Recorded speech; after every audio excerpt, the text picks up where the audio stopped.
All right. What's up, y'all? Welcome to the Mad Hooter channel. I am the Mad Hooter. I'm going to try to keep this video at a pretty decent pace, so I've made some notes. Usually, I take my time and kind of pick and choose my words or whatever, so the pace of my videos is kind of slower than most people's videos. We'll try to kick this one into third gear. So, I've made a little list here of uh, just some of my thoughts on progressives and progressivism and what most of these people seem to adhere to, what they're buying into to put themselves in this little group, and most of it is just it's just crazy talk. So the first one that progressives, that they all pretty much seem to be pushing this, and hashtag not all, because there are progressives that um, aren't completely full of shit or nuts. Guys like H.A. Goodman or Tim Black. That there's those guys out there that I really respect, and I don't really agree with some of this stuff. Especially the Bernie Sanders supporting things, because I don't like Bernie. I didn't like the socialism deal, and that's just it. Anyway, the first one I have on the list is the wage gap thing. The wage gap deal has been proven over and over again that it was a lie. Um, they've contorted the numbers and the truth to get to this. Women are being held down by some kind of white patriarchy thing, which goes back to the regressive agenda, which is fuck white people. I don't know if you guys watch Devin Tracy's channel, Atheism is Unstoppable, but he came up with that list. So just because Obama said that there was a wage gap, in this 79 cent or whatever, doesn't make it true. But since Obama said it, people have been running with it, and it's just not true. The truth is there is an earning gap, and it's because women choose different lifestyle. They choose to take less dangerous jobs. They choose to take jobs with lesser pay. They work less hours. It's just how it is. You can research it if you want to prove me wrong or whatever. Fine, but if you really do your research correctly, you'll find out that the wage gap is bullshit. There's an earning gap, and there's an earning gap there for an honest reason. There's no ghost of a patriarchy looming down on women and minorities to keep them down. So, and so there's that one.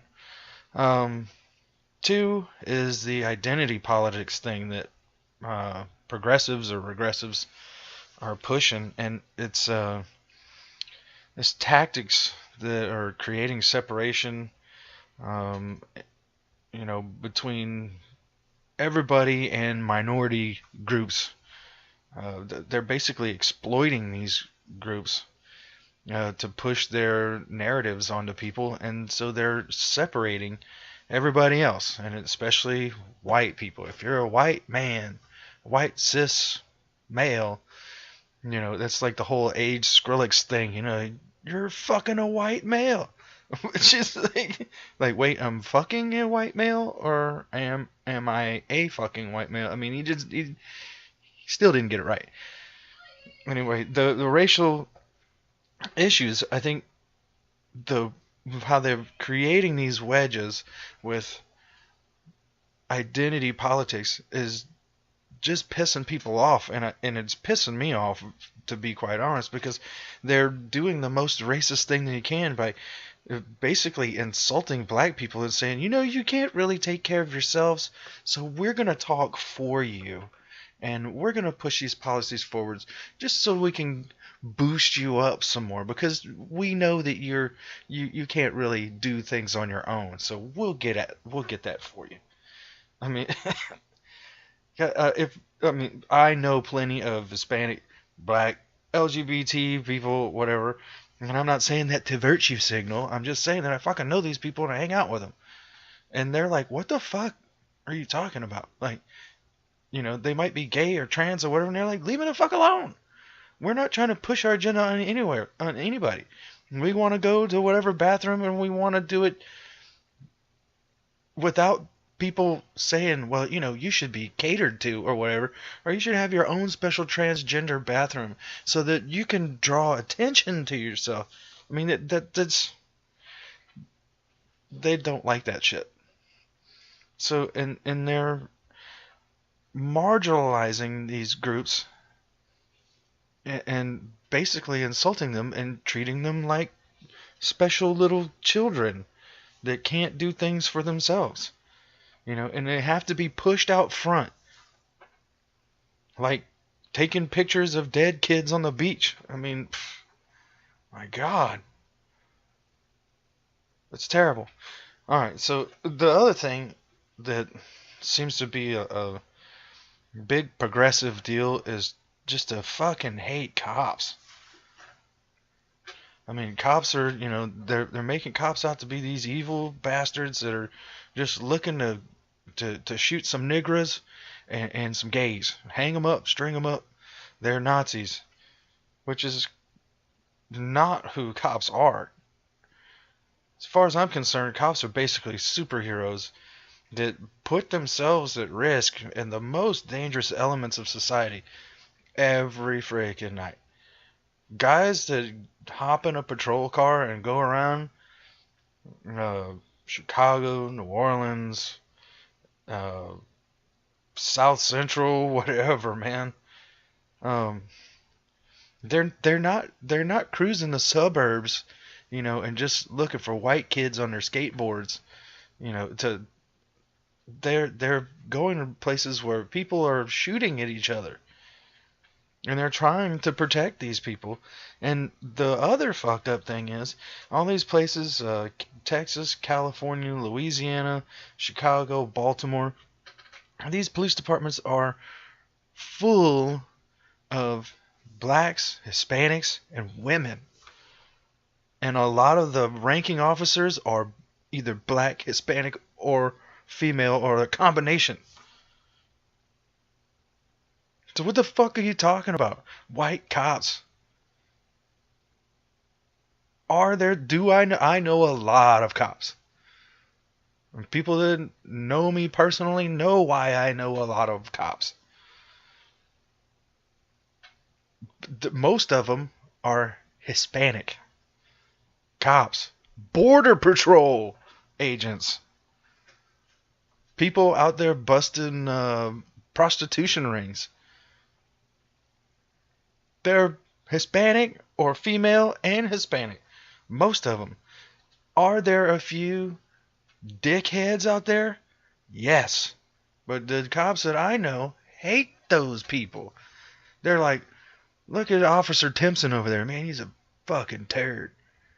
And they do everything to push those people out. They don't like them either. So why are we making cops the enemy? You might not agree with the policies that police have to enforce. That's an issue you need to take up with your local representatives. Change those policies. Do something about it. And cops are there to just enforce policy. They don't make policy. So they're just like soldiers. They only enforce the policy. They don't make them. Regressives talk about this police state thing, but they don't understand that the policies that they want to enforce, guess who's going to do it? With a gun. Cops. You want gun bans? Cops are going to have to go out there and circle up the guns. So you want more cops, but less cops because of a police state. But you need the cops to enforce your initiatives onto other people that are. It doesn't make any sense. I don't think they understand what the fuck they're talking about. They just want to blow hot air out there and say all this crazy shit. In fact, if you're gonna ban speech, who's gonna enforce that? Cops. Stupid. So moving on from that, The whole Russian narrative. That seems to be the little furry pet of the regressives or progressives or just the left in general. They are running with this thing big time. Um, there's no evidence that Trump or anyone on his cabinet colluded with Russia to change the results of the election. Sorry, that's just the truth. They didn't do anything illegal. Talking to Russians is not illegal. Kaspersky is just a guy that creates software to find internet bugs. He's not doing anything that somebody from Norton Antivirus does. But since he happens to be Russian, all of a sudden he's a Russian piece of shit. So welcome to a new Cold War. I mean, that's what we get. By the way, tweets and memes are not illegal. Having meetings with a Russian is not illegal. Having dinner next to a Russian, drinking vodka is not illegal. It's not collusion. This is not a fucking James Bond movie or some shit. And that's what gets me, is that the foil hat conspiracies that the progressives are coming out with. And then they have the nerve to criticize somebody like Alex Jones, who is easily provable more accurate than most of these mainstream media outlets, CNN, MSNBC. I mean, these people are full of shit, and they're cramming this Russian narrative down people's throats, and they're running with it because they lost an election. You lost. You got screwed by the DNC. Bernie Sanders lost. You didn't get him. You weren't going to have him. The DNC wasn't going to have it. Bernie Sanders is just as much, if not more, of an outsider than Trump was, or is. So there's that. What else is there? The hate speech thing. Progressives believe that speech and ideas that they don't like are physically harmful in some kind of way. And they also believe that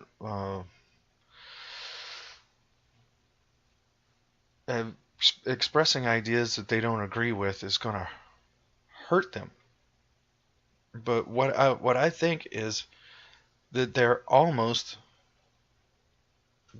right, because what they're full of is their fear, and what they're afraid of is that somebody's going to present logical ideas that they disagree with, and people that were on their side are going to change their minds and be like, wait, what the fuck? We're wrong.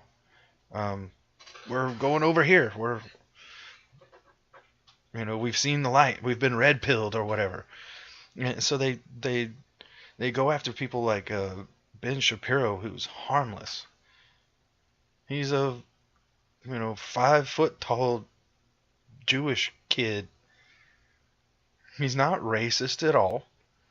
And so people, if I say Trump's not racist, or Ben Shapiro's not racist, or Milo Yiannopoulos is not racist, they're like, oh, well, you're racist too because you don't think that you don't see the obvious racism. I'm like, no, I didn't hear Ben Shapiro say fuck blacks and Mexicans.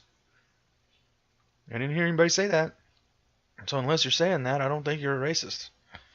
I mean, you can't contort people's words into fitting your narrative. And it blows my mind that they're so scared of people like Ben Shapiro.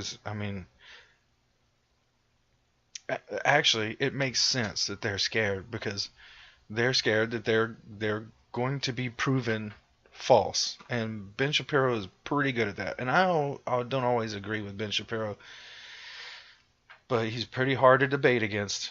If you saw his debate with Cenk Uygur thinks that he knocked it out of the park. And I think that I watched it a live stream with about 300 or 400 other people, and pretty much everybody agreed that Ben Shapiro, agree with him or not, kicked Cenk Uygur's ass at Politicon. So, um, yeah. So I think that they're just afraid to be proven wrong. So that's why they feel like they need to ban other people's speech that they don't agree with, and they have to say that it hurts them. It hurts when somebody says, that talks about black on black crime and states the fucking facts. It hurts them because they can't, they can't believe that because the truth is harder to deal with than the narrative that they've come up with. It's just easier to point the finger at white people and say, "You guys are the problem,"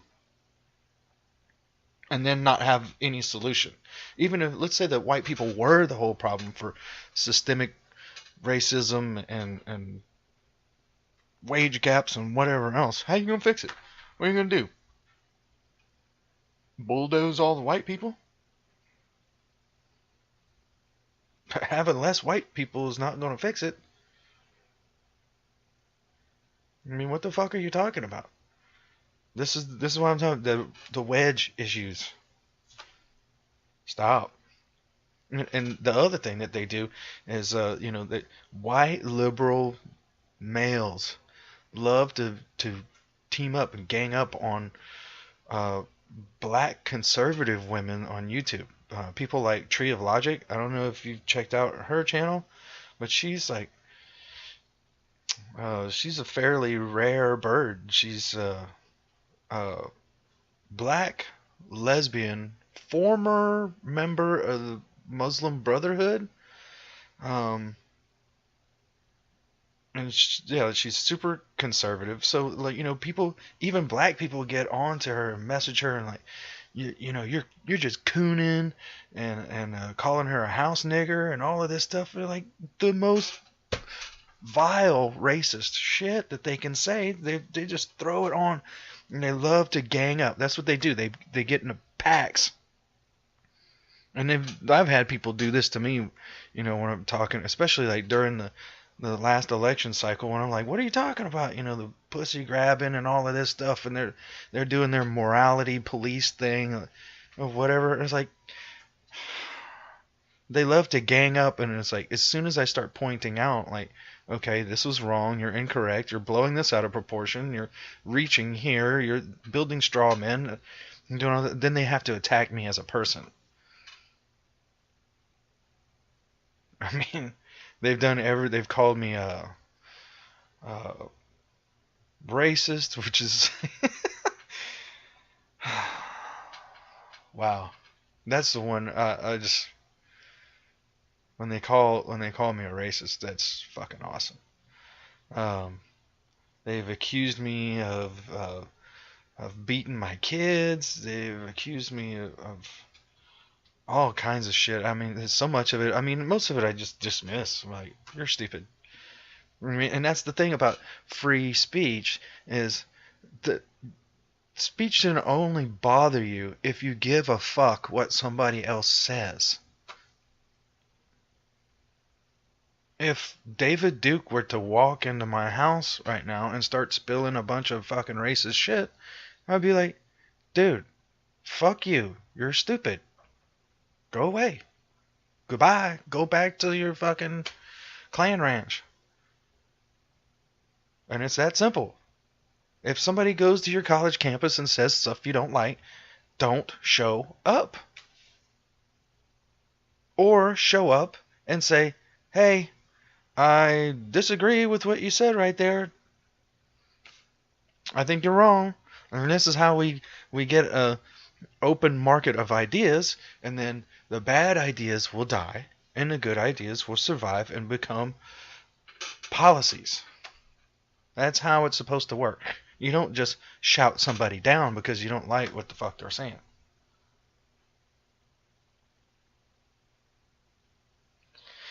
Anyway, oh, and that's why I'll put in the title of this video, uh, hashtag not all, because like I said, not all progressives are this way, but these are the ones that are the loudmouth minority that, and it's funny how the minority seems to be the ones that are pushing policies. They're the ones that are trying to get all the Nancy Pelosi's and these fucking morons. They're spouting this bullshit, and so people buy it.